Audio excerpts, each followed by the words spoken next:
Bahagyang napatigil sa pagwawali si Aling Delfa nang huminto ang isang sasakyan sa tapat ng bahay ni Ronnie na pangalawa niyang pinsana. Ilang sandali bumaba ng sasakyan ng lalaki at kinuha ang mga dala nitong pasalubong sa kanyang pamilya. Hindi mapagkakaila na umangat ang pamumuhay ng pamilya ni Ronnie, buhat na makapagtrabaho ito sa mayamang pamilya sa isla ng Palawan. Magandang hapon sa iyo, Ronnie. 3 taon din bago ka nakauwi rito sa probinsya.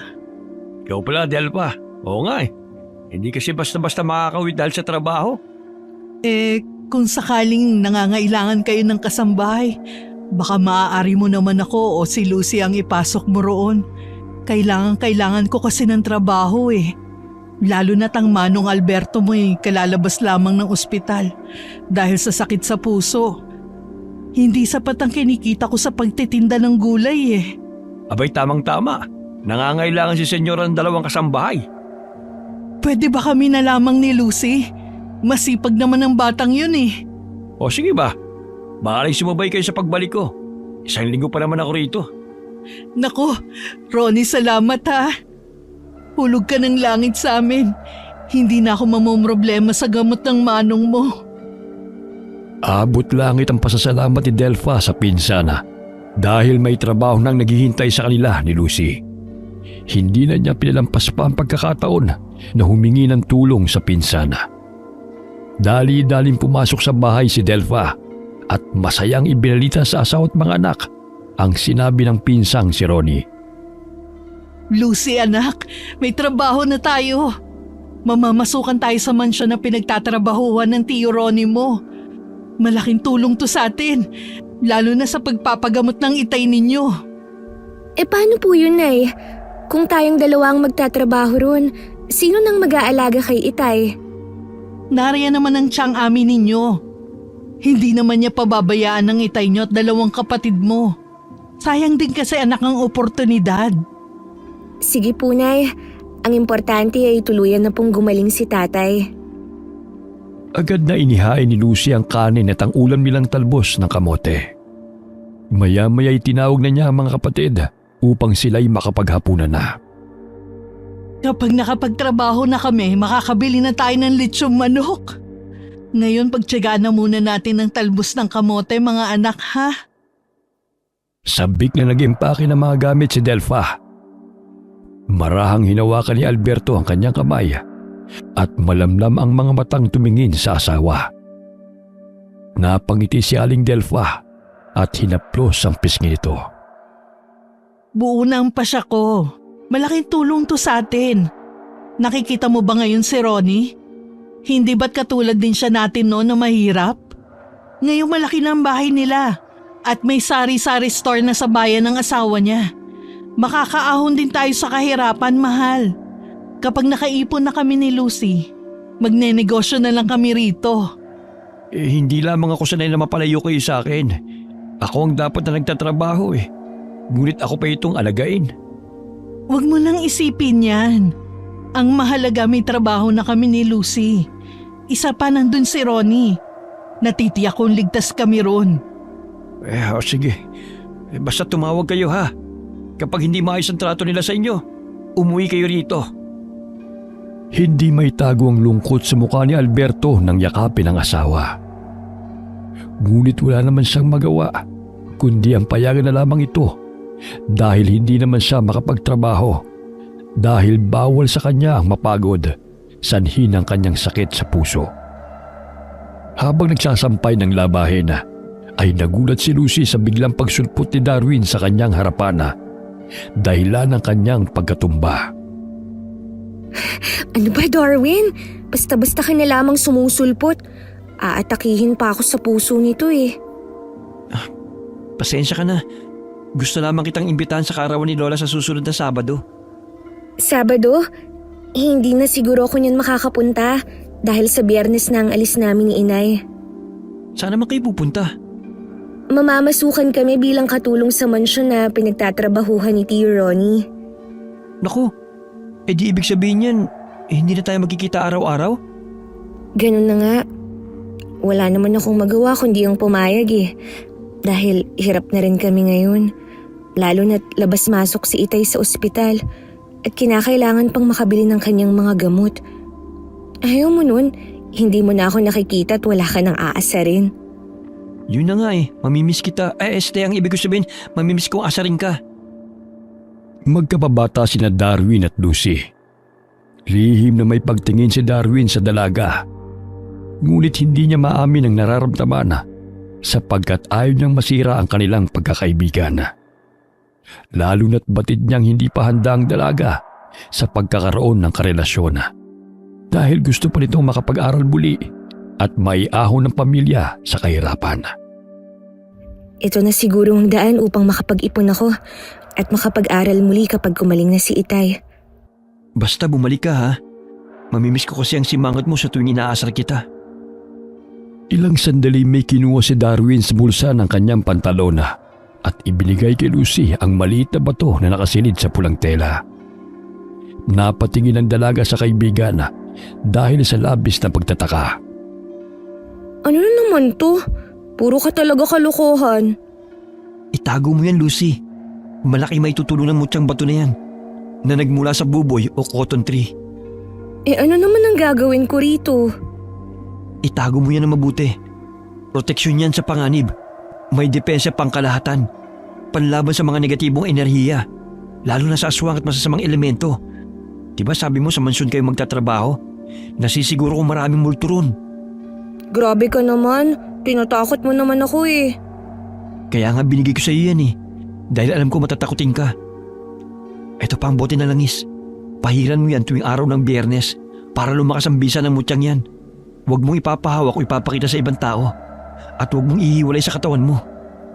Sige, salamat dito Marami pa akong tatapusing labahin kaya dyan ka na muna. Sumunod si Darwin sa dalaga at tinulungan ito sa pagtitimba ng tubig sa balon. Isang albularyo at manggagamot ang lola ng binata. Kaya't may kakayahan din si Darwin na namana niya kay Lola Perla. Marami rin itong suot na mga anting-anting at agimat na nakukuha pa nilang magpipinsana sa loob ng kagubatan at masisikot na lugar. Mga antingero ang bansag sa kanila ng mga kabaryo.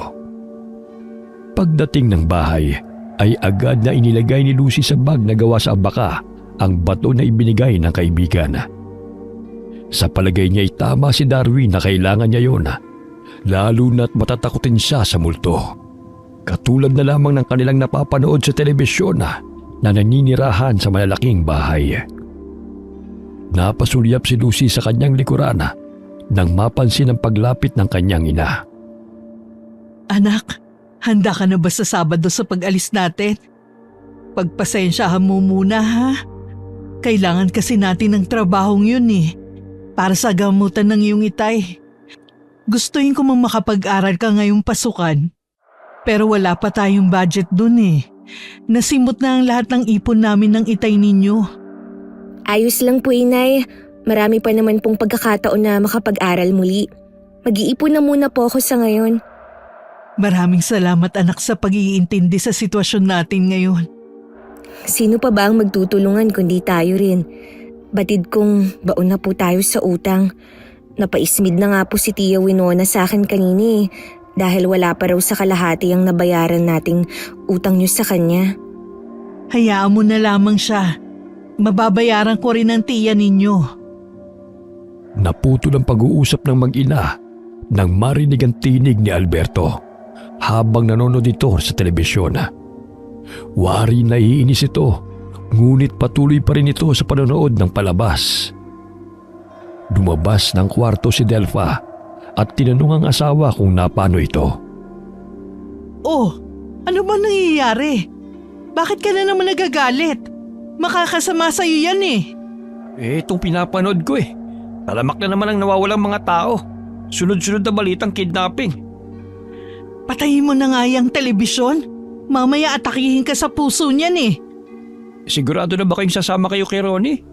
Bumabagabag sa kalooban at isip kong balita Yun ang kinakatakot ko, Delpha. Nako, ayan ka na naman Huwag ka na masyado mag-isip ng negatibo. Walang masamang mangyayari sa amin ni Lucy doon. Niyakap na lamang ni Delpha ang asawa. Sa hinuha niya ay epekto lamang ng mga gamot ang palaging pag-iisip ng negatibo ng asawa at labis na pag-aalala. Ngunit buo na ang kanyang pasya na magtatrabaho sila sa mansyon sa amo ng pinsang si Ronnie. Labis ang kalungkutang nadarama ni Alberto nang sumapit ang araw ng Sabado sapagkat mawawalay siya sa asawa at anak.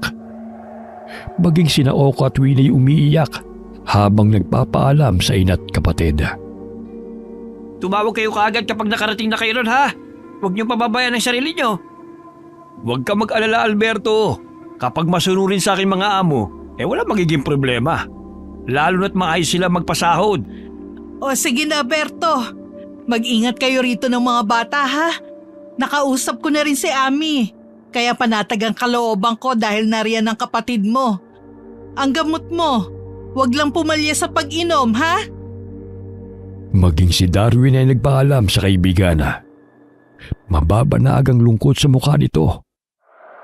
Bahagya siyang napahawak sa kamay ni Lucy at napakunot ang noo, sabay na binulungan ng kaibigan. Sandali, Lucy. Tila may masama akong pangitain. Tatakutin mo na naman ako. Maaari bang positibo naman ang ipabaon mo sa akin? Yan kasi, tinubuan ka na ng nerbyo sa kakakape mo. Basta mag-iingat ka ron, ha? Pangangalagaan ka ng mutya na ibinigay ko. Basta wag na wag mong sasabihin sa ibang tungkol doon. At wag mong ihiwalay sa katawan mo anuman na mangyari. Naalala ni Lucy ang sinabi rin sa kanya ni Lola Perla. Kailangan niyang mag-ingat sa lugar na hindi siya pamilyar. Kinakailangan niyang lakasan ang kanyang loob at maging matapang. Dahil sa nagbabadyang panganib na kanyang haharapin. Dumaan siya sa bahay ng matandang manggagamot, isang araw bago sila lumuwas patungong isla. Hindi na iba si Lola Perla sa kanila, sapagkat ang matandang albularyo ay naging malapit sa kanilang pamilya. Ito rin ang tumulong sa kanila upang madala sa ospital ang kanyang ama. Alam ng matandang manggagamot kung ang sakit ay sanhi ng mga elemento o kinakailangan ng ipasuri sa doktor. Niyakap na lamang ng dalaga ang kaibigan at nangakong pabalik. Ngunit may bumabagabag sa kalooban ni Darwin at mabigat ang kanyang naramdaman na animoy may mangyayari na hindi maganda. Kumaway na lamang ang mga ito habang hinahatid ng tingin ng kotse kung saan sumakay ang mag-ina kasama ni Mang Ronnie. Mahigit 24 na oras ang biyahe nila bago nakarating sa isla. Sumakay pa sila ng barko upang maisakay rin ang dalang sasakyan ni Mang Ronnie. Napamangha sina Aling Delpha at Lucy nang makitang malaking mansyon na kanilang papasukan. Gawa ito sa sinaunang disenyo na mayahalin tulad sa mga bahay na bato na pinatayo noong panahon ng Hapon. Bagamat malinis itong tignan dahil sa bagong pintura at malawak na hardin. Uulitin ko lamang ang regulasyon sa mansyon. Gawin niyo lamang ang trabaho niyo. Huwag makialam sa ating mga amo. Sa gayon, wala tayong magiging problema. Ayos ba yun, Manang Delpha at Lucy? Mababait naman sila eh. Huwag lang maging pakialamera at gawin lamang ang kanilang pinag-uutos. Tumango ang mag-ina at agad na bumaba ng sasakyan bitbit ang kanilang baga. 10 taon nang nagtatrabaho si Mang Ronnie sa mansyon bilang driver na mag-anak. Sina Ginang at Ginoong Buenavista ay may 2 anak na lalaki at 2 anak na babae. Lahat ay nagtatrabaho. Minsan lamang dumadalaw sa mansyon ng 2 anak na lalaki. Dahil sa ibang lugar nakadestino ang mga ito bilang doktor at pulis. Tumango ang mag-ina bilang pagsang-ayon sa sinabi ni Mang Ronnie sa kanila. Ilang sandali ay iniluwa ng malaking pintuan ang isang matandang babae. Kahit na matanda na hindi may pagkakaila ang ganda nitong taglay. Mistisa at hindi may kubli ang strikto nitong mukha. Binati na mag-ina ang matandang babae at tumungo ito bilang tugon. Magandang araw po, senyora. Ito po pala ang aking pinsan at pamangkin, sina Manang Delpha at Lucy. Napalanok ng sariling laway ang dalaga nang magtama ang kanilang paningin ng ginanga. Animoy kinikilati sila nito sa pamamagitan ng tingin mula ulo hanggang paa. Ako si Aurora. Siguro'y naikwento na ako ni Ronnie sa inyo. At sinabi na rin niya ang mga patakaran ko dito sa mansyon. Uulitin ko lamang na ayaw ko ang tamad, pakialamera at chismosa. Kung ano ang makikita at maririnig ninyo sa loob ng mansyon ko, ayaw kong inilalabas. Ayoko rin na nakikipagkwentuhan kayo sa ibang tao na hindi ninyo kakilala. Maging sa aking mga bisita. Maglilinis kayo ng mansyon. Maglalaba at kung ano-ano pang mga gawain. Huwag kayong mag-alala. May sarili kaming tagaluto. Huwag na kayong makialam sa kanya. Dahil alam na niya ang kanyang trabaho. Nagkakaintindihan ba tayo? Sumang-ayon na mag-ina.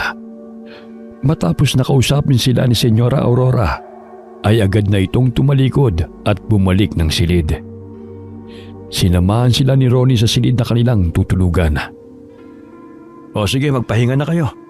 Maaari rin kayo magluto kapag nagugutom kayo, ha? May sarili kayong lutuan dyan. O sige, maiwan ko na kayo, Manang Delfa. Maaga pa ang trabaho natin bukas. Salamat, Ronnie, ha? Sige, magpahinga ka na rin. Inilibot ni Lucy ang kanyang paningin sa kanilang silid. May sarili silang lutuan at banyo. Namangha siya dahil hindi lahat ng katulong ay may ganoong kagandang kwarto. Naku, Nay, parang buong bahay na po tong silid natin. Sobrang yaman siguro nila senyora, no? Ang laki ng bahay, oh. Ngunit iilan lang sila ang nakatira. Halos hindi na sila magkita-kita rito. Kaya nga pagbutihan natin ang pagtatrabaho. Kinabukasan, alas 5 pa lamang ay gising na sina Lucy at Delfa. Kumatok sa kanilang silid ang mayordomang si Esperanza at pinagsabihan silang dalawa ng kanilang gagawin. Nagsimulang magpunas ng mga gamit si Lucy at nagwalis. Hanggang sa mapadpad siya sa bandang likod ng bahay na may hagdan pababa at may pintuan siyang nakita. Naisipan niya magwalis sa bandang yon dahil nakita niyang maalikabok ang lugar. Kinakabahan pa siya baka bigla yung bumukas, katulad sa pinapanood niya sa mga horror movies na pinaglulunggaan ng mga multo. Ilang sandali pa, napatalon siya sa labis na pagkagulat nang marinig niya ang boses ni Esperanza nang bigla itong magsalita. Ay, Diyos mio! May multo! Huwag ka na dito. Sa susunod, huwag ka na pumunta pa rito. Doon ka na lamang sa loob ng bahay at sa hardin. Opo, pasensya na po Magugulatin na lang talaga ako. Sige po, doon na po ako sa hardin. Sumapit ang 1 linggo na pananatili nila sa mansyon. Buhat nang makarating silang mag-ina ay hindi na nila muling nakita ang senyora. At tanging si Esperanza lamang ang kanilang nakakausap. Sa isipan ni Lucy ay mas mabuti na yon dahil malaya nilang nagagawa ang kanilang trabaho. Bagamat laking pagtataka niya dahil sinabi ng tiyuhing si Ronnie na doon nakatira sina senyora at ang asawa nito. Ngunit kahit isang beses ay hindi man lamang nila nakita ang senyora. Habang nagwawalis ng hagdana ay pasilip-silip si Lucy sa silid ng senyora dahil hindi man lamang niya nakita itong lumalabas ng bahay tuwing umaga. Napapansin lamang niya na sa tuwing gabi lamang ito lumalabas ng silid at tinatawag pa si Esperanza. Maging ang mga anak niyang babae ay ganoon din ang ginagawa. Napatigil sa pagwawali si Lucy nang mapadaan sa kanyang harapan ang bunsong anak na amo. Magandang hapon po, senyorita. Bati niya habang siya'y nakangiti bago yumuko. Ngunit nanatili itong nakatayo sa kanyang harapan kaya't iniangat niya ang kanyang ulo upang tanungin kung may ipag-uutos ito sa kanya. Bahagya siyang nakaramdam ng takot nang makitang matalim itong nakatitig sa kanya habang nakangisi. Naamoy rin ni Lucy ang malansang amoy na nanggagaling sa hininga ni Camila. Nagtama ang kanilang paningin. Namilog ang mga mata ni Lucy nang makitang baliktad ang replika niya sa balintataw ng babaeng kaharap. Nanindig ang kanyang mga balahibo sapagkat masama ang kanyang hinala sa pagkatao ng among si Camila. May kailangan po ba kayo, senyorita? Ako po pala si Lucy, ang bagong katulong po ninyo. Pagbasag ni Lucy sa katahimikang namamagitan sa kanilang dalawa, bigla nitong iniwasan ang tingin ng dalaga at dumiretso si Camila sa kusina upang kumuha ng maiinom. Labis ang kabang naramdaman ni Lucy, ngunit ayaw niyang magpahalata. Palagi niyang iniisip ang sinabi sa kanya ni Darwin na lakasan niya ang kanyang loob dahil yun ang tangi niyang sandata. Hinaplos niya ang mutsang bato na inilagay niya sa suit niyang headband. Sa gayon ay hindi mahalata ng kung sino na may pangontra siya mula sa masasamang nilalang at araw-araw pa niya yung naisusuot. Ganun na lamang ang tuwang naramdaman ni na Lucy at Aling Delpha nang tumawag sila kina Winnie at Oka. Unang sahod nila kaya't nakapagpadala sila ng pera sa probinsya. Ganun na lamang ang pasasalamat ni Mang Alberto dahil sa sakripisyo ng kanyang mag-ina upang matustusan ang pangangailangan niya sa kanyang sakit. Kumusta kayo riyan? Nakakakain ba kayo ng maayos? Hindi ba kayo sinasaktan ng mga amo nyo? Naku, hindi nga kami bugbog sa trabaho eh. Linis at laba lamang ang aming ginagawa. Minsan lamang nag-uutos ang amo namin sa tuwing namamalengke lamang. Basta, magpagaling ka tayo. Tsaka inumin mo ang gamot mo at kumain ng masustansyang pagkain. O sige na, 9:00 na. Magpahinga ka na dyan. Huwag ka na mag-isip ng kung ano-ano ha? Dahil maayos ang kalagayan namin ni Lucy. Ilang sandali pa'y ibinabana ni Aling Delpha ang telepono. Napansin ng ginang na tila may bumabagabag sa isipan ng anak na gusto nitong sabihin. Ngunit hindi nito magawang sabihin sa kanya. Anak, may problema ba? May gusto ka bang sabihin kay nanay? Nay, kanina po kasi parang may mali dito sa mansyon. Wari ko'y maraming misteryong nababalot po rito. Ano bang ibig mong sabihin? Yan ang napapala mo sa pagsama mo kay Darwin eh. Kung ano-ano na ang iniisip mo. Hindi ba't ipinagbabawal po sa atin ang magluto ng may bawang? Kanina po kasi, nang magtama ang paningin namin ni Senyorita Carmila, baliktad po ang refleksyon ko sa balintataw niya. Hindi kaya mga aswang po sila? Mabilis na tinakpan ni Delpha ang bibig ng anak. Kahit silang dalawa lamang ang naroon sa silid. Nakasarado naman ang pintuan ng kanilang silid. Kaya't batid niyang walang nakarinig sa sinabi ng anak. Naku, itikom mo yung bibig mo kung ayaw mo mapalayas tayo rito. Gawin mo na lamang ang trabaho mo. Huwag kang magsalita ng ganyan, baka may makarinig sa'yo. Huwag mo na yung uulitin ha, ipangako mo. Baka nagugutom ka lang kanina, kaya't yun ang nakita mo. Sige po, Nay. Hindi na po mauulit. Niyakap na lamang ni Lucy ang una at marahang hinaplos ang headband na may mutsang bato. Hindi siya makatulog dahil sa pabalik-balik sa kanya mga balintataw ang paghaharap nila ni Camila. Nakiramdam siya sa paligid. Napansin niyang mahimbing nang natutulog ang kanyang ina. May narinig siyang mga kalabog mula sa labas ng kanilang silid. Marahan niyang binuksan ang pinto at sumilip mula sa siwang noon. Napansin niya ang kakaibang tao na mabilis na tumatakbo patungo sa itaas ng hagdana. Kilusot niya ang kanyang mga mata upang makasiguro kung sino o ano yun. Tila kawangis ng asong binalatana, ngunit hubog ng tao na may matalas na mga kuko. Bahagya siyang napapikit at sinaradong mabuti ang pintuan at nanalangin. Diyos ko po, huwag niyo po kaming hayaan ni Inay na mapahamak. Naway iligtas niyo po kami sa masasamang nilalang. Kinaumagahan ay naghanda na si Lucy dahil araw yun ng paglalaba.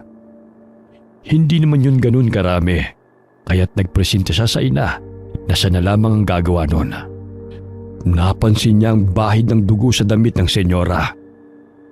Alam niyang sariwa pa yun dahil malansa pa ang amoy. Binabad na lamang niya sa tubig na may sabon upang matanggal ang mantsa. Sinabi ni Esperanza sa kanila na may sakit ang senyora. Minsan ay lumalabas ang dugo nito sa ilong, kaya't nababahira ng dugo ang mga damit nito. Ngunit salungat yun sa paniniwala ni Lucy. Hindi na lamang niya pinipilit ng ina na paniwalaan siya dahil magtatalo lamang silang dalawa. Hindi kaya si Aling Esperanza ay isang aswang din? At bakit sila maghahanap ng katulong ngunit hindi aswang na kagaya nila? Naging malaking palaisipan yun kay Lucy. Nagmanman siya sa loob ng mansyon upang tuklasin ang lihim ng kanyang mga amo. Naiisip niya na wala itong katabi mga kabahayan dahil sinadyang pinatayo roon upang walang makaalam ng kanilang tunay na anyo. Sila rin ang naatasan na mamalengke, ngunit walang sangkap na asin, luya at bawang sa listahan dahil ayaw ng senyora sa mga amoy nito sapagkat may allergy siya roon. Araw ng Martes ay may malaking piging na gaganapin dahil 75 kaarawan ni Senyora Aurora. Darating ang 2 lalaki niyang anak at mga kaibigan. Napatampal sa bibig si Lucy nang buksan niya ang bag na pinaglalagyan ng bote ng langis. Bumubula ito at umaapaw ang langis. Nakumpirma niya na marahil ang mga bisitang naroon ay mga aswang rena. Nanginginig ang kanyang mga kamay na isinuot ang headband na may mutsang bato. Lumabas siya ng silid upang tunguhin ang kinaroroonan ng ina dahil pakiwari niya'y nanganganib na rin ang buhay nilang mag-ina. Inayos niya ang kanyang sarili upang hindi siya mahalata na alam niyang lahi ng mga aswang ang naroon. Inilagay niya sa suit niyang damit ang maliit na tansong patalim na binili pa niya sa bangketa nang utusan siyang mamalengke. Kapag namamalengke salitan sila ng ina, hindi sila pinapayagan na lumabas ng mansyon na magkasama. Hinanap niya ang ina, ngunit hindi niya ito nakita sa loob ng bahay. Binabati niya ang lahat ng panauhing naroon na kanyang nakakasalubong. Napansin niya na abala sina Senyora at Esperanza sa pagkipagkwentuhan sa mga bisita. Pasimple niyang tinungo ang kusina ng mansyon kung saan ipinagbabawal silang makapasok doon. Nandilat ang mga mata ni Lucy nang makita sa malaking lamesa ang inihay na lechon na tao. Naninaw niya na hiniwa ng tiyuhin ang hita ng lechon na tao bago nito tagtarin. Diyos ko, ito palang trabaho ni Tio Ronnie dito. Ayokong maging aswang katulad nila. Maging isa sa putahing ihahanda ngayon. Nagulat si Lucy na mabangga niya sa Esperanza. Napansin niyang galit ang mukha nito nang magtama ang kanilang paningin. Anong ginagawa mo rito? Hindi ba tagsabi ko'y doon ka sa labas mag-asikaso ng mga bisita? Paumanhin po, ma'am. Wala na po kasing yelo eh. Eto pong baso. Inutusan po kasi ako ng isang bisita na kumuha. Ako na ang kukuha. Hintayin mo na lamang ako rito at bumalik ka na agad doon. Opo, ma'am. Dali-daling lumabas ng bahay si Lucy at bumalik ng hardin kung saan naroon ang mga bisita. Napabuntong hininga siya nang makita si Aling Delfa. Agad siyang lumapit sa ina at mahigpit niya itong niyakap. Oh, ano na naman ba yan, anak? Kita mong abala ko sa pag-aasikaso sa mga bisita. Bigyan mo ng Diyos sa mga bisitang naroon sa mesang nasa dulo. Abay, nanlalamig ka na yata. Magpahinga ka na muna kung pagod ka na. Hindi po. Dahil po siguro sa dinala kong yelo kanina. Halos masuka si Lucy nang makitang takam na takam ang mga bisita sa pagkain ng lechon na tao. Ngunit pinipigilan lamang niya ang sarili upang hindi mahalata ng mga bisitang naroon na alam na niya ang lihim ng kanilang amo. Binigyan ng litsyon ni Ronnie sina Delpha at Lucy, kaya't sabik na kumuha si Delpha sa pinggana. Nay, nakakasama po yan. Alam mo naman ang sakit ni tatay, di ba? Ayoko pong mangyari din sa inyo yun. Paminsan-minsan lang naman to, anak eh. Kaya wag mo na akong pagbawalan. Eto na lang pong saging ang kainin nyo para maganda sa kalusugan. Pag nakatikim kayo niyan, baka araw-arawin nyo ang litsyon. Ay, o sige na nga. Hindi na ako kakain. Ikaw talagang bata ka. Naging abala sa pagsasayaw ang mga bisita. Kinahiligan ni Senyora Aurora ang ballroom, kaya't naaliw ang mga bisita sa panunood sa kanya at nagsayawan na rin. Lihim na pinuntahan ni Lucy ang basement kung saan siya pinagbabawalan ni Esperanza na maglinis. Dahan-dahan siyang nagkubli sa mga halaman upang marating ang naturang lugar. Pinihit niya ang siradora ng pinto. Sa pagkakataong yun ay nabuksan niya yun. Sinilip niya kung anong nasa loob ng silid. Naaninaw niya ang nakaupong matandang lalaki na kumakain ng sariwang laman ng tao. Nakakadena pa ito habang takam na nilalantakan ang pagkain. Tila namanhid ang buong katawan ni Lucy sa nasaksihan. Napalingon ang matandang aswang sa kanya at nanlilisik pa ang mga mata na gusto siya nitong aabutin. Marahan niyang sinarado ang pinto at bumalik sa mga bisita. Bukas ang gate kaya may pagkakataong makatakas si Lucy. Ngunit nawawala na naman sa kanyang paningin ang ina. Kaya't bumalik na naman siya sa loob ng mansyon upang hanapin ito. Nakita niyang abala ito sa pag-aasikaso sa mga bisita. Ilang sandali tinawag niya ang ina at pasimple niya itong hinila patungo sa gate. Ngunit nanlumo siya nang biglang sumarayon at wala na silang pagkakataon na makaalis sa mansyon. Alam ni Lucy na ang naging handa ay laman ng tao. 9:00 pa lamang ay natapos na ang pagdiriwang at nagsiuwian na ang mga bisita. Tinipon na lamang nina Lucy at Aling Delpha ang pinagkainan at inutusan sila ni Esperanza na ipagpabukas na ang ibang lilikpitin. Nangangatog ang katawan ni Lucy nang isarado ang pintuan ng kanilang silid. Umiiyak siyang niyakap ang ina. Oh, ano na naman ang nangyari sa'yo? Nay, kailangan na po nating makaalis dito. Maniwala ka sa akin.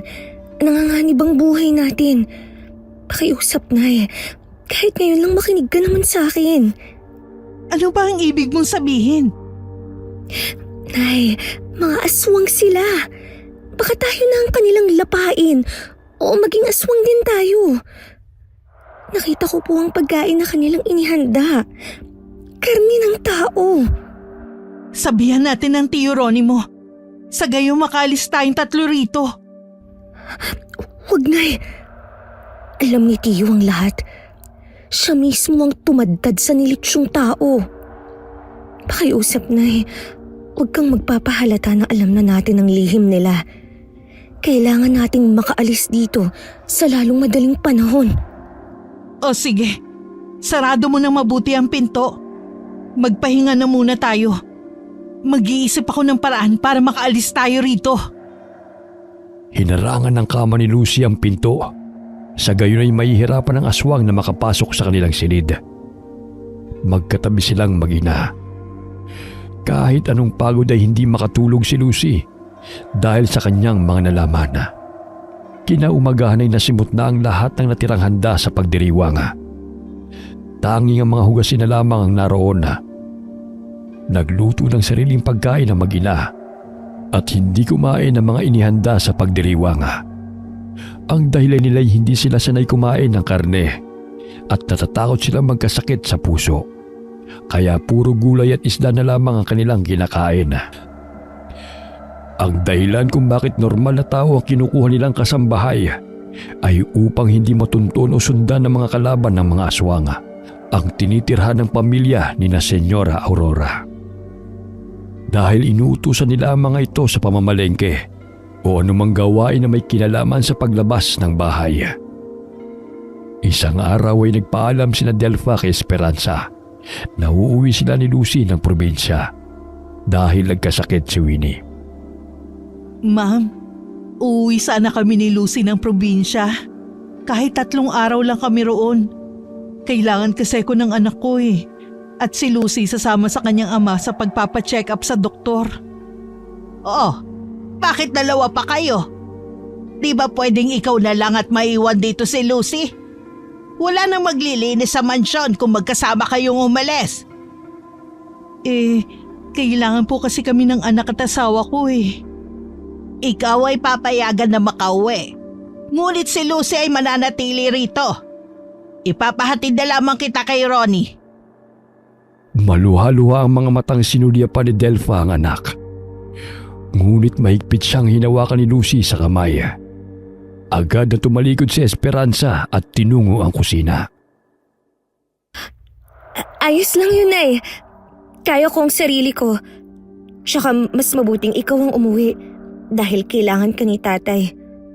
Pero anak, natatakot akong iwanan ka rito. Parehong mga nganib ang buhay natin kung hindi ka aalis dito. Magtiwala ka sa akin, Nay. Kaya ko po ang sarili ko. Patawarin mo ko, anak, ha? Dahil ako ang dahilan ng ikakapahamak mo. Nay, wala po kayong kasalanan. Sige na, mag-impake na kayo. Sa gayon ay magkikita na rin kayo ni tatay. Pinahid ni Lucy ang mga luha sa pisngi ng ina. Mahigpit niya itong niyakap at tinulungan sa pag-iimpake ng mga gamit. Ilang sandali pa'y narinig nila ang busina ng kotse. Hudyat na dumating na si Ronnie na susundo kay Delpha. Lumabas lang silid ang mag-ina at nagpaalam sa isa't isa. Bumalik sa gawain si Lucy nang tuluyan ng umalis ang ina. Mangyak-ngyak siya habang naglalaba. Lingid sa kanya ang kaalaman na may matalim na mga matang nakasubaybay sa kanya. Gagawa ko ng paraan upang makaalis sa lugar na to. Sambit ng dalaga sa kanyang isipan. Hindi siya makapaniwala na kapalit ng malaking halaga ay naging kasapi ng lahi ng mga aswang ang tiyuhing si Ronnie. Matindi ang hinala ni Lucy na ang mga napapabalitang nawawala ay mga taong inihahain sa hapag ng mga aswang sa tuwing may pagdiriwang. Natigil ang malalim niyang pag-iisip nang tawagin siya ni Esperanza. Gusto siyang makilala ni Johnson na pangatlo sa anak ni Senyora Aurora. Matikas ang pangangatawan nito at mahigit sa 30 na ang edad. Magandang araw sa iyo. Ikaw pala ang bagong kasambahay rito. Lucy ang pangalan mo, hindi ba? Ilan taong ka na? 18 po, sir. Good. Nasa tamang edad na. Nice meeting you, Lucy. Napakunot noong dalaga sa kanyang narinig sa sinabi ng amo. Mapakla siyang napangiti sa lalaki nang mapansin ang malagkit nitong tingin sa kanya. Sige po. Maaari na po ba akong bumalik sa paglalaba? O sige, basta pag napagod ka, magpahinga ka, ha? Tumango ang dalaga at bumalik sa mga labahin. Hindi niya mawari ang kabang naramdaman. Sabay pinapanalangin na makauwi ng ligtas ang kanyang ina. Nag-aalala na si Lucy dahil hindi sumasagot ang ina sa kanyang tawag. Nagri-ring lamang ang cellphone, ngunit walang sumasagot. Mahigit 30 oras matapos umalis ng mansyon at sa palagay niya ay malapit na ang ina sa kanilang lugar. Napatayo siya nang marinig na may tumutulog mula sa mga mayayabong na halaman daan patungo sa basement. Labis ang kabang naramdaman ni Lucy. Pigil ang kanyang pag-iyak nang makumpirmang cellphone yun ng kanyang ina. Naalala niyang siya mismo ang naglagay ng cellphone sa bag ng ina bago ito umalis. Dali-dali niyang tinawagan si Oka upang tanungin kung dumating na ang kanilang ina sa kanilang bahay. Halos binuhusan ng malamig na tubig si Lucy nang sabihin ng kapatid na hindi umuwi ang ina at tanging ipinadalang pera lamang ang nakarating sa kanila. Naputol ang pag-uusap ng magkapatid nang biglang hablutin ng mayordoma ang cellphone. Oras ito ng pagtatrabaho. Hindi oras ng pakikipagchismisan. Pakiusap po. Ibalik niyo muna yung cellphone. Gusto ko lang pong malaman kung nasa na si inay. Hindi ba't hinatid siya ni Ronnie? Baka na traffic lang yon. Hindi po dumating si nanay doon. Sigurado po ako. Itinago ni Lucy ang cellphone ng ina sa kanyang uniforme upang hindi yun makuha ni Esperanza. Iniwan siya ni Esperanza habang patuloy siyang umiiyak. Inaabangan ni Lucy ang pagdating ng tiyuhin sa mansyon. Ilang sandali pa'y bumukas ang gate at iniluwano ng kotse sa kayang tiyuhin at si Johnson. Pagbaba pa lamang ng kotse, tinanong na kaagad ni Lucy si Ronnie. Tiyo, inihatid mo ba si nanay sa sakayan ng barko? Abay oo, bakit mo naman itanong? Sinungaling ka! Hindi dumating si nanay sa bahay. Saan mo siya dinala? Abay ewan ko kung saan nagpunta ang nanay mo. Sigurado akong dala niya ang kanyang bag nang umalis kayo. Bakit may nakita akong gamit niya rito? Ibalik mo si nanay, hayop ka! Napangisi ang lalaki habang siya'y umiiyak. Hindi man lamang ito naawa sa kanya. Bagkus sinakal pa siya nito. Ang sabi ko sa inyo, magtatrabaho kayo rito. Ngunit ipinagbabawal na makialam sa anumang makikita at matutuklasan nyo. Yan ang napapala ng mga pakialamera. Maras lamang iyong ina na ang pulis na pinagsumbungan niya ay pamangkin ni senyora. Huwag ka mag-alala. Pinadala na ng danyos ang pamilya nyo. Total pera lang naman ang kailangan nyo, hindi ba? Mga walang ya kayo!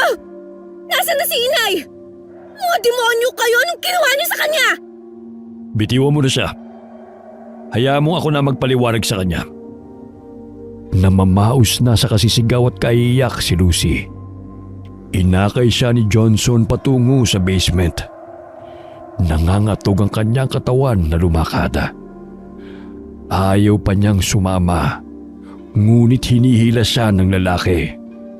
Halos mawala ng malay si Lucy nang tumambad sa kanyang paningin ang nakadilat na putol na ulo ng kanyang ina. Ginangat-ngat pa ng matandang lalaki ang laman nito. Nasisiguro niyang ang inang si Aling Delfa yun dahil sa suot nitong damit. Halos gumuho ang kanyang mundo nang makita ang karumal-dumal na sinapit ng ina. Bakit niyo kinuha kay nanay ito? Kayo ang dapat mamatay dahil mga kriminal kayo! Alam mo bang ang lahat ng mga kasambahay na nagsusumbong ay yan ang napapala?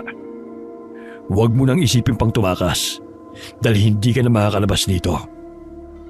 Hinaladkad niyang muli si Lucy palabas ng basement at dinala sa kwarto nito.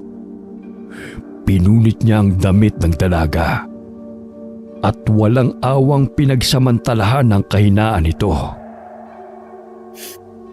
Bitawan mo ako, mga hayop kaya! Pinatay niyo si inay! Huwag ka mag-alala. Tutustusan namin ang pangangailangan ng inyong pamilya sa probinsya. Hindi ba't yun ang pinunta nyo rito? Kaya wala ka ng problema. Basta sumang-ayon ko na lamang sa aming kagustuhan. Patuloy pa ring hinahalikan ng lalaki ang katawan ng dalaga. Ganun na lamang ang pagpupumiglas ni Lucy upang makawala sa bisig ng lalaki. Hindi kita itutulad sa nanay mo. Baswerte ka nga dahil natipuhan kita. Bigyan mo lamang ako ng maraming anak upang dumami ang aming lahi. Ayoko! Pitigon mo ako! Demonyo ka! Pakawalan niyo ako rito! Tulong! Mawawalan ka lamang ng boses sa kasisigaw. Wala pa rin makakarinig sa'yo. Kung ako sa'yo, Ilaan mo na lamang ang iyong lakas sa gagawin natin. Kinapa ni Lucy ang headband sa kanyang ulo. Hindi na niya yun suot. Kaya't ganun na lamang ang kanyang kagustuhan na makawala sa lalaki dahil hindi na siya makatakas sa kahayupan na gagawin ito sa kanya. Malakas na suntok sa sikmura ng dalaga ang pinakawala ni Johnson. Dahil patuloy pa ring nanlalaban si Lucy. Unti-unting nanlabo ang kanyang paningin. Ilang sandali nang hina siya at nawalan ng malay. Patuloy na pinagnasaan ni Johnson ang sariwang katawan ni Lucy. Masaya niyang ginagawa ang kahalayan sa dalaga dahil birhin pa ito. Sa dinami-daming babae na kanyang nakasiping, si Lucy lamang ang birhena na siyang katuparan sa kanyang inaasam-asam. Kahit walang malay ang dalaga, ay patuloy ang indayog ng katawan ng lalaki. Tila wala itong kapagurana. Malakas ang ungol na pinakawala nito nang marating niya ang tugatog ng kanyang kahalayan. Akin ka lang. Hinding-hindi ka na makakaalis pa rito. Nagbihis siya bago lumabas ng silid. Pinagsabihan niya sina Ronnie at Esperanza na huwag sasaktan si Lucy. Siguraduhin lamang na hindi ito makakalabas ng mansyon. Karaniwan sa mga babae, matapos na pagnasaan ni Johnson, ay pinauubayan niya ito sa kanyang mga kalahi.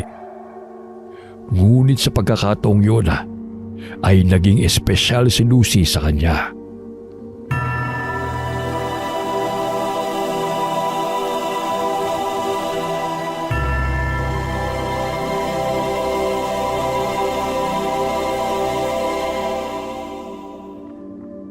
Nagising si Lucy na masakit ang ibabang bahagi ng kanyang katawan. Marahan niyang dinampot ang kanyang damit.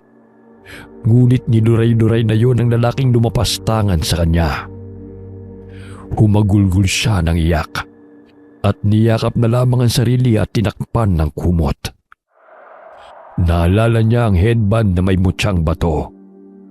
Hinanap niya yon sa loob ng kwarto, ngunit wala ito roon. Ilang sandali na pahalukip-kip siya sa sulok ng silid nang bumukas ang pintuan. Ayan ang mga damit. Maligo ka na't magbihis. Huwag ka naman laban pa upang di ka masaktan. Agad niyang kinuha ang mga damit at pahikbing tinungo ang banyo. Umaago sa mga luha na sumasabay sa pagbuhos ng tubig. Ang kanyang pagkababae lamang ang may reregalo sa lalaking kanyang pakakasalan. Ngunit paano pa siya haharap sa altar?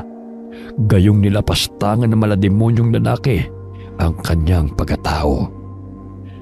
Naalala niya ang sinabi sa kanya ni Lola Perla bago siya umalis ng Mindoro.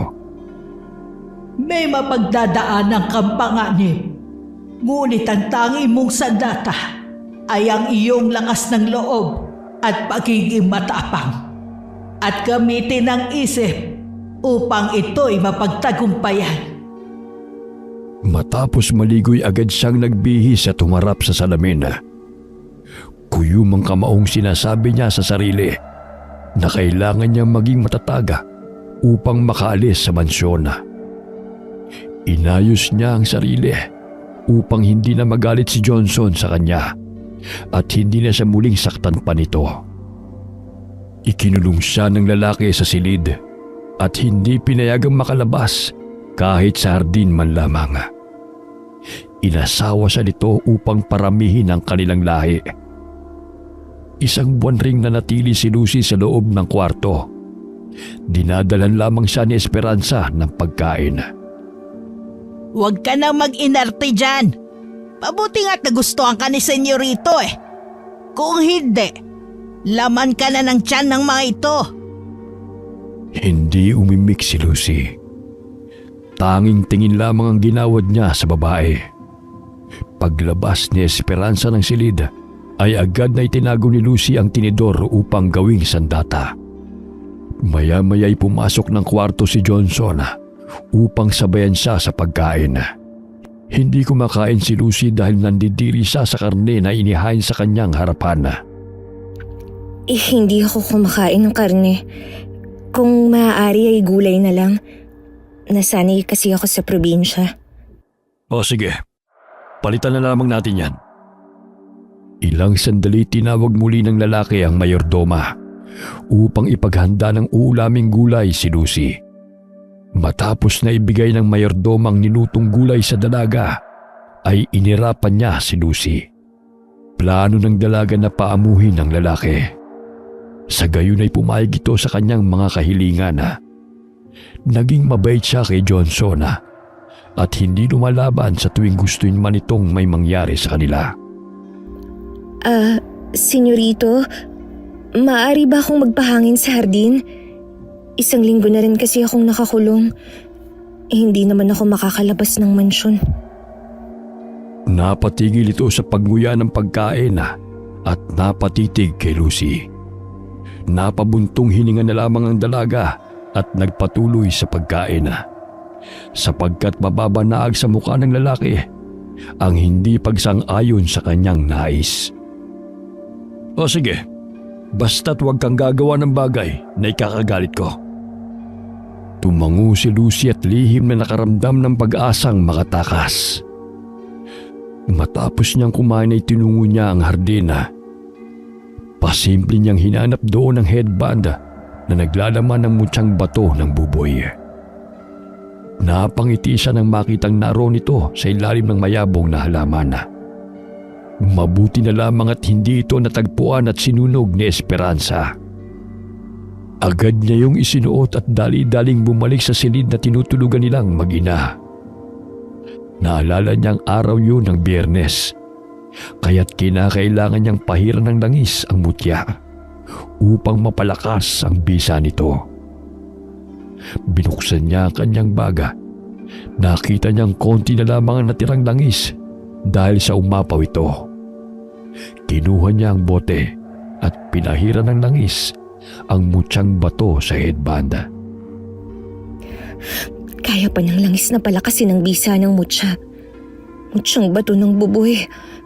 Sana tulungan mo akong makatakas dito. Protektahan mo ako sa masasama at panganib. Lalo na sa piling ng mga aswang.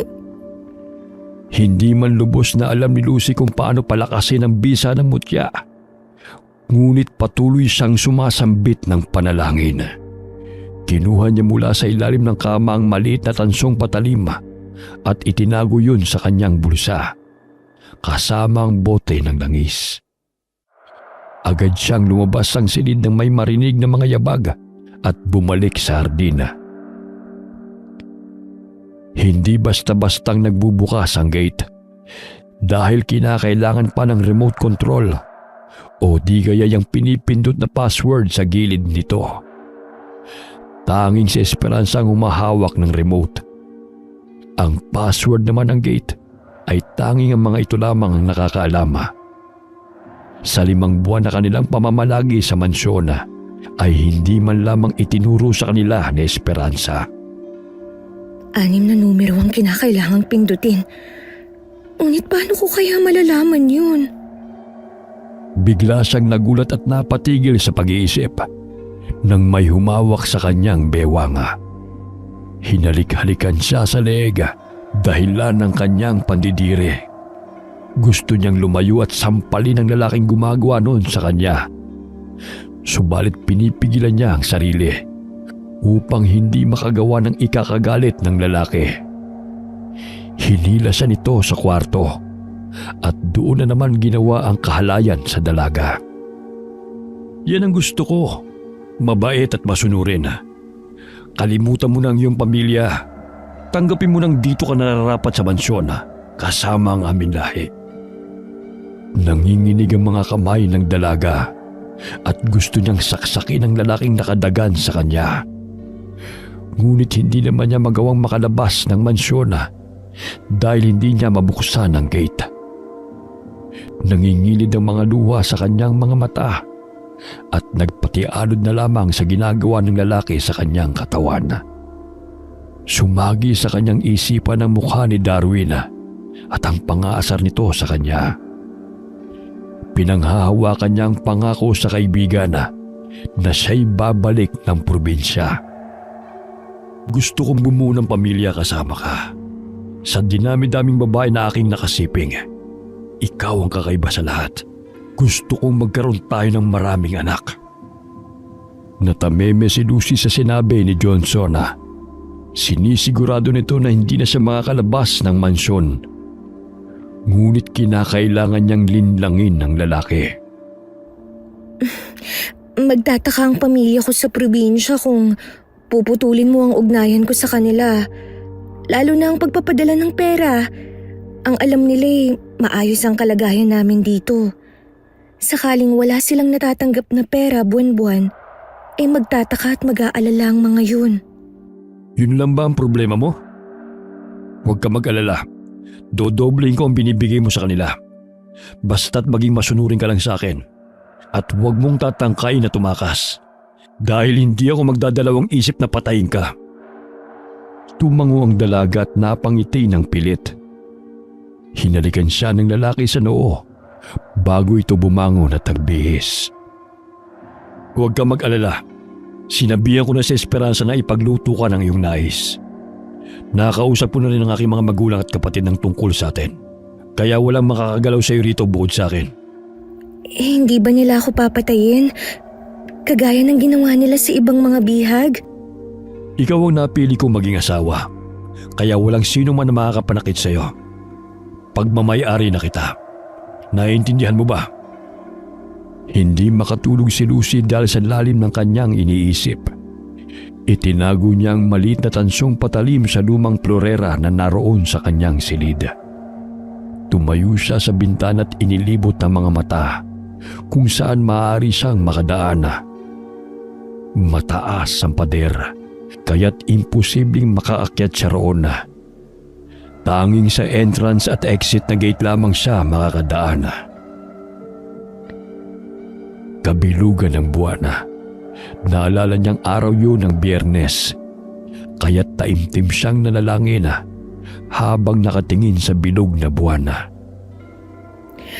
Diyos ko, tulungan niyo po akong makatakas rito. Hindi ko man po alam kung paano. Naway bigyan niyo po ako ng lakas ng loob at talas ng isipan.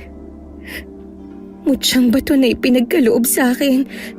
Sana'y protektahan mo ako sa mga masasamang nilalang. Napapaluhang sambit ni Lucy.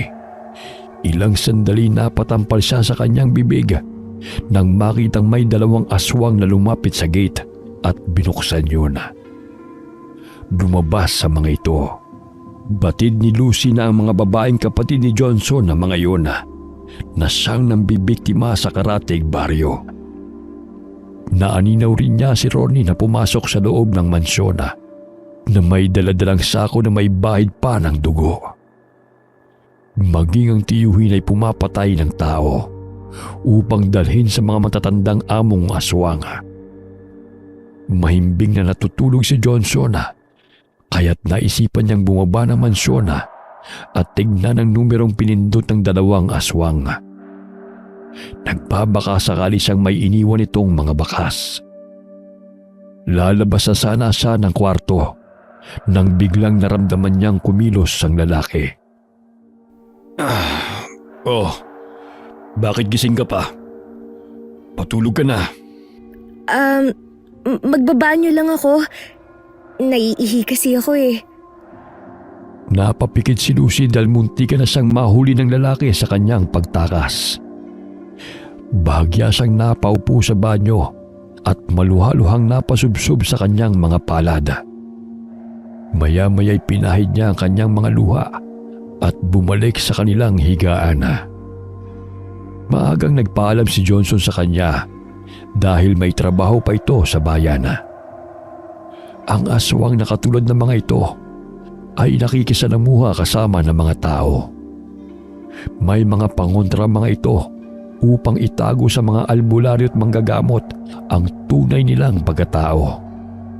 Maliban na lamang sa mga magagaling na albularyo ay wala silang takas. ang kanilang mataas na posisyon sa gobyerno ay siyang dahilan kaya naikukubli nila ang krimen na kanilang ginagawa. Napapabilis ang kanilang pagpatay ng mga tao upang gawing pagkain ng kanilang lahi. Hindi na ganun karami ang kanilang angkana dahil ang iba'y natuntunan ng mga maalam na mga babaylana. Kaya't ganun na lamang ang kanilang pag-iingat na manatili ang lihim ng kanilang angkana. Kung hindi madadala sa pera, ay kinikiti nila ang buhay ng sino mang sasalungat sa kanilang kagustuhan. Karamihan sa kanila ay propesyonal, katulad ng doktora, pulis, sundalo, politiko at iba pang nagtatrabaho sa gobyerno. Karamihan sa kanila ay nagkukunwaring tumutulong sa mga tao upang pagtakpan ang tunay nilang pagkatao. Kahit papano'y naging malaya si Lucy sa mansyon at hindi na siya kinukulong ni Johnson. Bagamat bantay sarado pa rin siya ni na Esperanza at Senyora Aurora sa tuwing hindi umuwi sa mansyon si Johnson. Nagkaroon siya ng pagkakataon na may sagawang naisipan niyang plano habang abala si Esperanza sa pagluluto sa kusina. Kumuha siya ng pulbo at dahan-dahang tinungo ang gate at inihipan niya ang pulbo sa kanyang palada patungo sa mga numerong pipindutin bago bumukas ang gate. Nang mapansin niyang papalapit si Esperanza sa kanyang kinaroroonan, ay dali-dali siyang tumabi sa mga halaman at kunwari nagagandahan siya sa mga bulaklak. Kung iniisip mo makakalabas ka ng gate, mamumuti lang ang mga buhok mo. Hindi mo malalaman ang password niyan. Kaya wag mo nang pangarapin pang tumakas.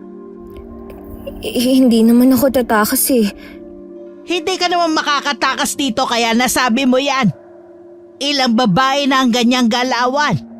Ngunit dahil sa katigasan ng ulo, pinatay ni Senyorito. Bumalik ng kwarto si Lucy at pasalampak na napaupo sa kama. Natuon ang kanyang pansin sa florera na pinagtaguan niya ng maliit na patalim na gawa sa tanso. Kinuha niya ang patalim at nag-isip kung paano niya gagamitin yun laban sa mga aswanga. Masusugatan ko lamang ang isa sa kanila gamit nito. Ngunit hindi ko naman mapapatay dahil sa liit nito. Mahina niyang sambit. Maya-maya'y nakita niya ang walis tambo. Naisipan niyang itali ang tansong patalim sa dulo nun. Maging ang ngipin ng tinidor ay kanyang pinausli at itinali rin sa patpat ng walis. Ayan, pwede na to. Tingnan ko lang kung hindi pa kayo masaktan dito. Hindi man ako makatakas. Ngunit sisiguraduhin kung isa sa inyo ay mapapatay ko. Hindi ako papayag na hindi ko maipaghiganti ang ginawa ninyo kay inay. Ilang araw na hindi nakauwi si Johnson sa mansyon. Kaya't tinawagan nito si Esperanza na ilak muli ang kwarto kung saan naroon si Lucy dahil baka makatakas ito. Pinihit ni Lucy ang siradora ng pinto. Ngunit hindi na niya yon mabuksan. Namutawi ang pagkainis sa kanyang mukha. Ilang sandali pa'y bumukas yun at bumungad sa kanya si Esperanza. O heto ang pagkain mo. Hinabilin ni Senyorito na bawal kang lumabas ng silid hanggat hindi pa siya dumarating. Tahimik lamang na nakatingin si Lucy sa kanya habang nagsasalita. Habang tumatagal ay ganun na lamang ang kagustuhan niyang makalabas ng mansyon at sumasagi na sa kanyang isipan na pumatay. Yumuko siya at may dinampot sa ilalim ng kama. Bago pa man makalabas ng kwarto si Esperanza, ay tinusok ni Lucy ang mata nito gamit ang ginawang sandata. Tinakpan niya ng una ng mukha ng babae bago pa ito makasigaw. Paano mabubuksan ang tarangkahan ng mansyon? Nasaan ang remote o ano ang password? Pakawalan mo ako! Hindi ka na makakalabas dito ng buhay! Ikaw ang papatayin ko kung hindi mo sasabihin kung paano mabubuksan ang gate. Diniinan ni Lucy ang paglapat ng patalim sa leeg ng mayordoma upang saktan ito. Namimilipit ito, ngunit ayaw pa niyang sabihin ang impormasyon na gustong malaman ni Lucy. O sige, kung ayaw mong sabihin, edi wag. Hindi man ako makakatakas dito. Sisiguraduhin kong mauuna kang mamamatay at ipapalapa kita sa matandang aswang na nasa basement. Wala na to sa tamang katinuan, kaya't dun siya inilagak. Kaya papakainin ko siya ng laman mo kung patuloy kang magmamatigas. Walang iya ka! Bitiwan mo ako! Uulitin ko, paano ko mabubuksan ang gate? Kapag mali ang iyong sagot, ay puputulin ko yung dila mo. O siya! Nandun ang remote sa kwarto ko! Kung hindi gumala, pindutin mo ang numero 231496. Ayan! Nasabi ko na! Pakawalan mo na ako!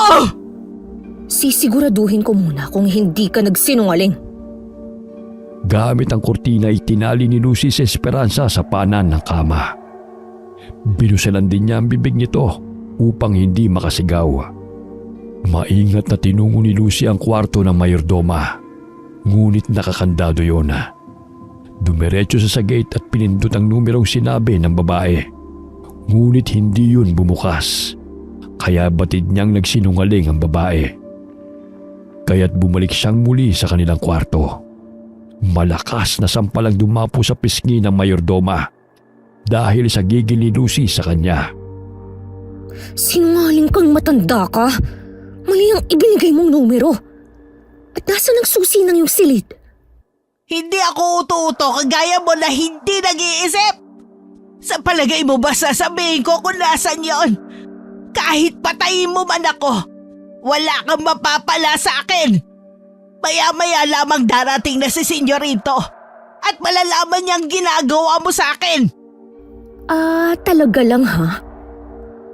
Itinarak ni Lucy ang tinidor sa hita ng babae. Ganun na lamang ang pamimilipit nito sa sakit. Maagap na binubusalan ni Lucy ang bibig ng babae sa tuwing magtatangka itong sumigaw. 5:00 pa lamang ng hapon na, kaya't nasisiguro niyang hindi pa yun ang oras ng paglabas ng silid ng dalawang kapatid na babae ni Johnson.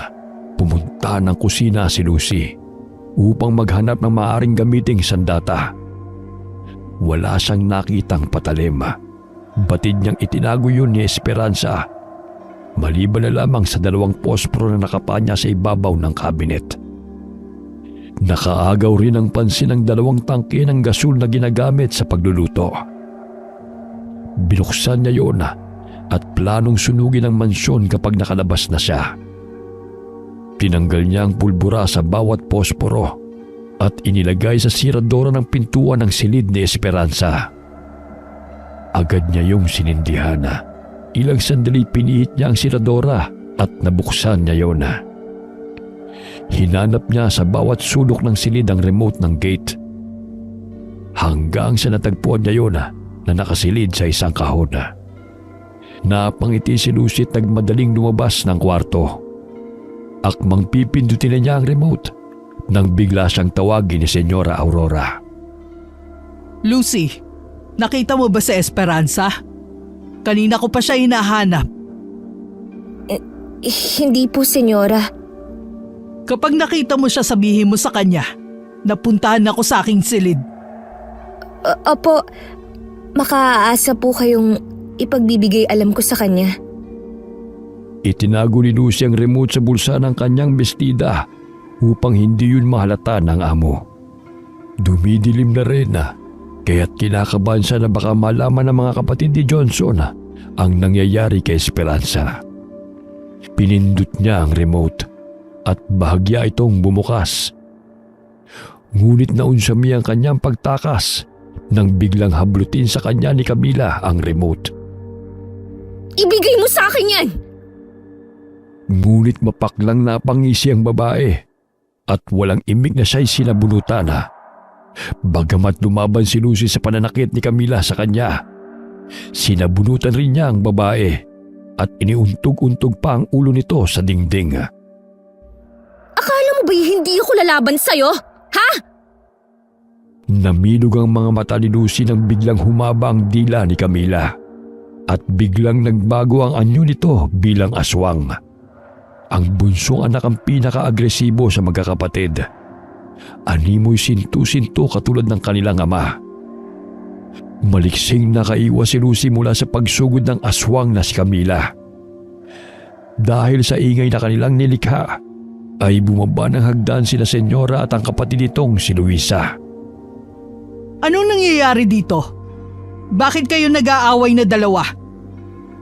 Bahagyang napatigil ang Senyora sa pagsasalita nang malanghap ang amoy ng gas na pumapaloob sa mansyon. Hindi man ako makalalabas dito ng buhay. Ngunit sisiguraduhin kong sama-sama tayong mamamatay. Isang sindi ko lamang nito. Shaq, sasabog tayo rito! Bitiwan mo yan! Anong gusto mo? Pera? Hindi mababayaran ng salapi ang buhay ng aking ina! Ang ipaglapastangan niyo sa pagkatao ko! Ang pagkitil ng buhay ng mga inosenteng tao! Dahan-dahang pinulot ni Lucy ang remote na tumilapon sa sahig habang ang isang kamay nakahawak sa posporo. Akmang lalapitan siya ni Camila. Subalit na idikit niyang muli ang kahon ng posporo sa 2 piraso ng stick nito. Sige! Lumapit kayo! Kung gusto niyong sumabog tayong lahat dito! Pinindot ni Lucy ang remote at agad yung bumukas. Patras siyang lumabas ng mansyon at mabilis na tumakbo palabas ng gate. Ngunit bago pa siya tuluyang nakalabas ay sinindihan niya ang posporo at inihagi sa loob ng mansyon. Dahil sa fumes na kumalat sa loob ng mansyon, ay mabilis ang pagkalat ng apoy. Ganun na lamang ang pagkabigla ng mag-iina sa ginawa ni Lucy. Napasubsob si Lucy sa lupa dahil sa malakas na impact ng siya'y tumilapon. Nadidinig pa niya ang humihingi ng tulong ang mag-iinang aswanga dahil sa natupok ito ng apoy. Yan ang nababagay sa mga demonyong katulad niya! Dapat din na iparana sa inyo ang kawalangyaan na ginawa niya! Ilang sandali ay may narinig siyang kotseng paparating. Kaya't agad siyang bumangon at tagkubli sa mayayabong na halaman na nakapalibot sa mansyon. Nangangatog ang katawan ni Lucy habang nagtatago. Nagkaroon siya ng sugat sa paa dahil sa kanyang pagtakbo at hindi na namalayan na naapakan niya ang nakausling bato. Napansin ni Johnson ang mga patak ng dugo sa lupa. Batid niyang may nakatakas mula sa nasusunog na mansyon. Gumapang si Lucy palayo upang hindi siya maabutan ng lalaki. Subalit inutusan nito si Ronnie na hanapin ang nagmamay-ari ng dugo na pumatak sa lupa. Lucy, ikaw ba yan? Lumabas ka! Hindi kita sasaktan! Patuloy na sinusundan ng lalaki ang bakas ng dugo na kanyang nakikita sa lupa. Hanggang sa mapadpad siya sa kasukalan. Nakapa ni Lucy ang sanga ng kahoy, kaya't nanginginig ang kanyang kamay na hinawakan niya yon. Bigla siyang nagulat nang may humawak sa kanyang balikat at tumakip sa kanyang bibig. Namilog ang kanyang mga mata nang tumambad sa kanyang paningin si Darwin. Shh! Lucy, ako to si Darwin. Huwag kang lumikha ng ingay. Malapit lamang sila. Mahigpit na niyakap ni Lucy ang kaibigan dahil sa labis na tuwa. Inalalayan siya ni Darwin na tumayo at dahan-dahan silang lumakad palayo sa nasusunog na mansyon. Ngunit sunod-sunod na putok ang kanilang narinig nang makita sila ni Johnson. Kaya tumakbo sila ng matulin patungo sa loob ng kasukalan. Akala niyo ba'y makakatakas kayo? Sisiguraduhin kong pagbabayaran mong ginawa mo sa aking pamilya, Lucy! Naninaw ng dalawa na nagpalit ng anyo si Johnson. Animoy malahalimaw ang kawangis nito na mayahalin tulad sa asong walang balahibo. Nagbabaga ang mga mata at nagkaroon ng matatalim na mga kuko at nakausling ngipin. Paano mo ako natuntun? At bakit ka narito? Nag-aalala si Mang Alberto sa inyo dahil hindi na kayo tumatawag. May kapatid si Lola Perla na naniniraan sa karatig baryo dito sa Palawan. Kaya naisipan namin bumisita. Pagkakataon na rin hanapin kung nasaan ka. Sa tulong ng aking gabay, natuntun kita. Darwin, wala na si nanay.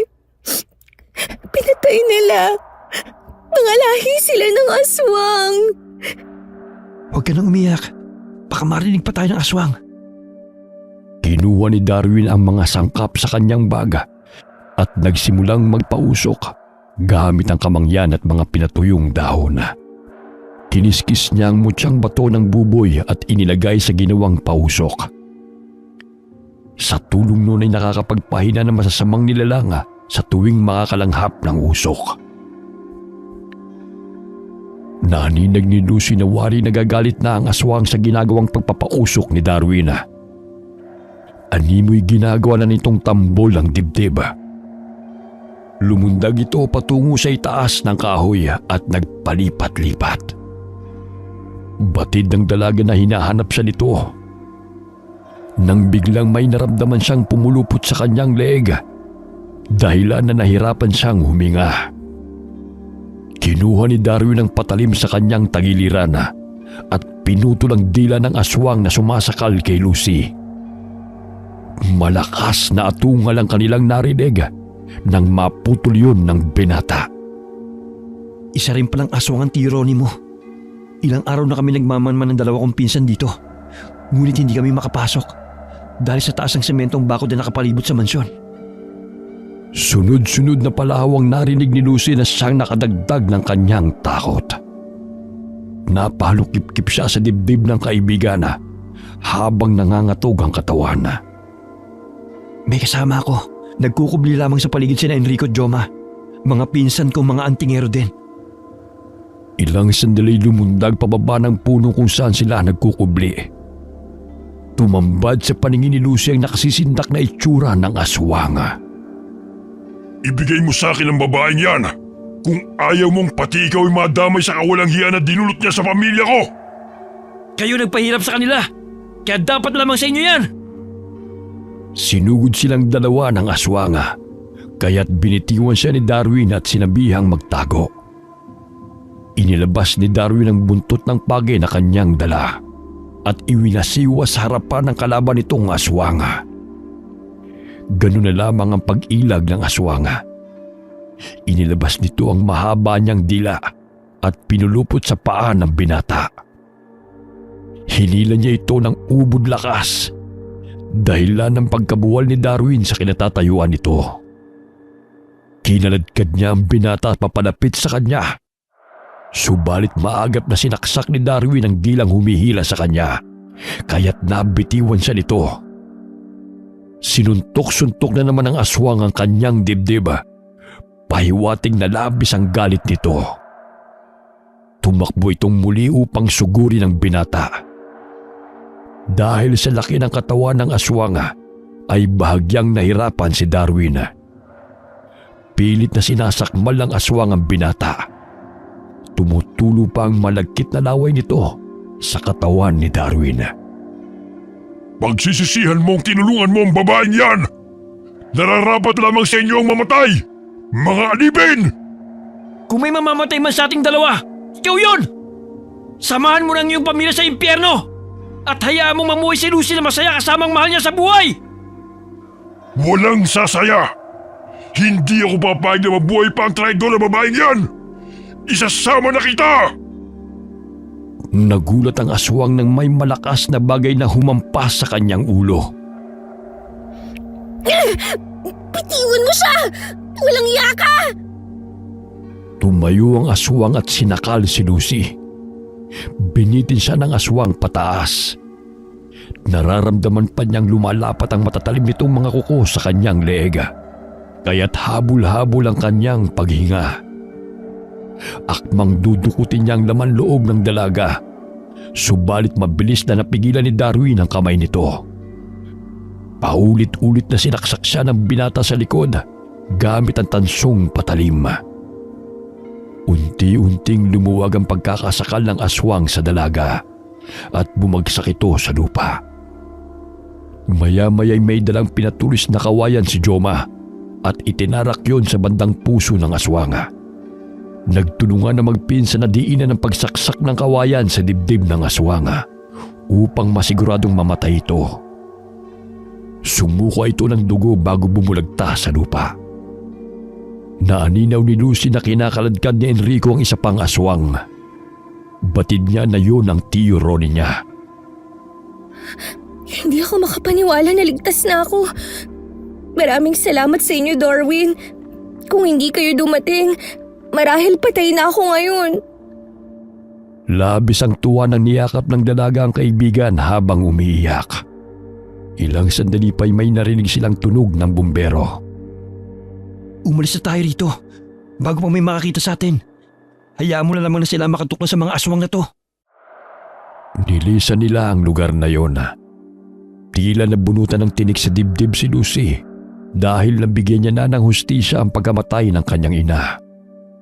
Hindi niya sukat akalain na mangyayari yon sa kanila. Dahil sa matinding pagod ay nawala ng malay si Lucy habang tinatahak nila ang daan patungo sa bahay ng nakababatang kapatid ni Lola Perla. Isa rin itong manggagamot at kumadrona. Nang makarating sa bahay ay agad niyang inihiga si Lucy sa banig. Awang-awa siya sa kaibigan dahil sa sinapit nito. Nilinis niya ang katawan ng dalaga gamit ang maligamgam na tubig at bimbo. Alam kong matapang ka, kaya't nagawa mo yon. Namiss kita, mahal kong Lucy. Napaluha ang binata habang pinupunasan ang mukha ng kaibigan. Hinalikan niya ang kamay nito at pinisil-pisil ang palad ng dalaga. Ilang sandali nagising si Lucy at nakaramdam ng pananakit ng tiyan. Maya-maya'y dinugo siya kaya tinawag ni Darwin si Lola Minda. Pinulusuhan nito si Lucy at nakumpirmang nagdadalang tao ito. Ngunit may posibilidad na makunan ito dahil sa dami ng dugo ang lumalabas mula sa dalaga. Upang matigil ang pagdurugo ay pinainom ng katas ng dahon ng arukaw si Lucy. Ilang sandali pa'y nakaramdam ng ginhawa ang dalaga at nakapagpahinga. Alam kong gutom ka na rin. Kumain ka muna. Nagdugo ako para mainitan yung tiyan mo.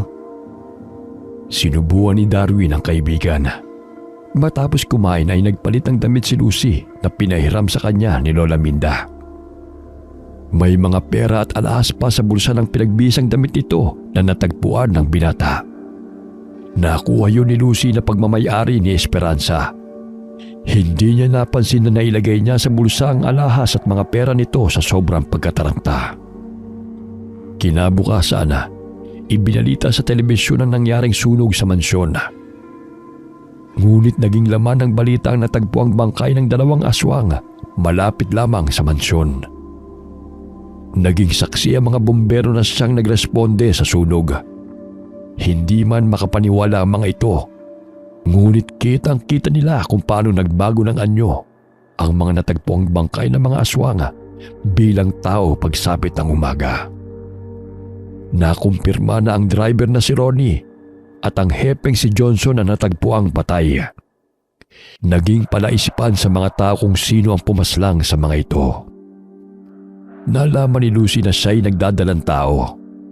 Ngunit dahil sa pagod ay mahina ang kapit ng bata, kaya siya'y nakunan. Darwin! Pinagsamantalaan ako ng hayop na yun. Mawawala silang puso. Maging si Tio Ronnie, nagawang patayin si nanay. Huwag mo nang isipin yun. Ang mahalaga nakaligtas ka. Ang tapang mo nga eh. Noon takot ka sa multo. Ngunit aswang pa pala makakasagupa mo. Ito ang headband. Dito ko nilagay ang mutya na binigay mo. Siguro, nakatulong to dahil hindi ako natulad sa iba na basta-basta na lamang pinapatay. Sinamahan ko ng panalangin sa may kapal. Nailigtas niya ako sa kapahamakan. Oh, ligtas ka na. Makakasama ka na namin. Kapag malakas ka na, uuwi tayo ng Mindoro. Alam kong sabik na ang iyong itay at mga kapatid na makita ka.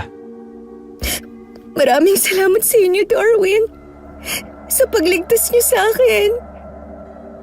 Niyakap muli ni Lucy ang kaibigan. Noon pa man ay panatag na ang kanyang kalooban na ito ang palaging kasama. Umuwi ng probinsya sina Darwin at Lucy. Mangiyak-ngiyak niyang niyakap ang ama't kapatid at sinabing patay na si Aling Delpha dahil sa naganap na sunog. Hindi na ikinuwento ni Lucy ang totoong sinapit nila ng ina dahil ayaw na niyang madagdagan pa ang hinagpis ng ama. Kasalanan ko kung bakit nangyari ito sa inyong inay. Dahil sa pagkakasakit ko napilitan siya magtrabaho para mapagamot ako. Wala po kayong kasalanan, Tay.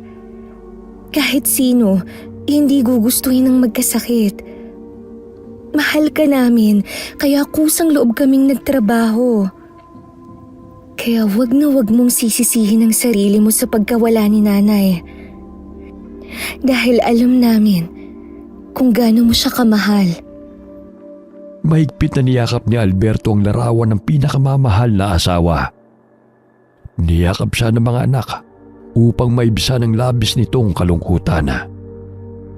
Isinanla ni Lucy ang mga alahas na kanyang nakuha sa mayordoma at ginamit ang malaking halaga ng pera upang magsimula ng negosyo na pangarap ng kanilang ina. Nagtitinda ng manok at gulay sina Lucy sa palengke. Nagkaroon sila ng maraming suki dahilan na makapag-ipon siya at makapag-aral muli. Naging magkasintahan sila ni Darwin. Suportado ng binata ang pangarap ni Lucy na makapagtapos sa pag-aaral. Kung kaya't sinasamahan niya si Mang Alberto sa pagtitinda sa palengke upang hindi lubusang mapagod ang ama. Masakit man ang pinagdaanan ng pamilya ni Lucy, ngunit pinilit nilang makabangon mula sa pagkakalugmok. Tanging parte na lamang ng alaala ang mapapait na pinagdaanan ni Lucy sa kamay ng mga among aswang. Sa buhay natin, may mga tao talagang ginagamit ang kahinaan ng iba upang magawa ang pangabuso at panlalamang sa kapwa. Ngunit ang lahat ng masasamang gawain ay hindi magdudulot ng tunay na kasiyahan. Maaaring magkaroon ng material na bagay, ngunit hindi ka nito mabibigyan ng kapanatagan ng isipan at kalooban. Sa mundong ating ginagalawan ay mas nangingibabaw sa ngayon ang mga material na bagay na siyang pinangangalandakan sa madla dulot ng makabagong teknolohiya. Nasusukat na ang kasiyahan ng tao sa mga makabagong gamit at pagpaparami ng salapi. Bagamat hindi lingid sa ating kaalaman na ang tunay na kasiyahan ay ang pagkakaroon ng payapa at simpleng buhay, may pananampalataya sa Poong lumikha at pagmamahal sa kapwa. Wakas.